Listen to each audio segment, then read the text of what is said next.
Nakakalingkod, gusto ko lang po malaman o gusto ko lang po i-share na ang tanong po ba bilang isang tao po, alam naman natin na tayo po ay mamamatay.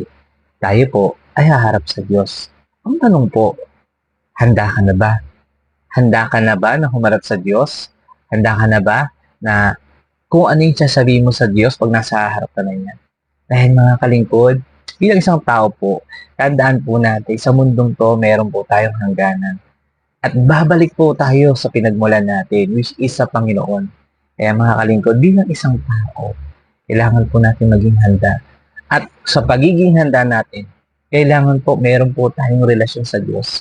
Dahil kung tayo po ay haharap sa Panginoon, wala po tayong ibang sasabihin kundi, Lord, nung nabubuhay ako, pinaglingkuran kita, nanatili akong tapat at minahal ko kayo.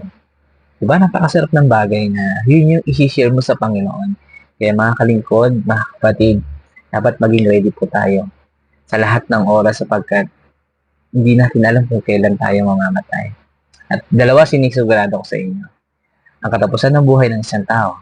End of the world o end of your world.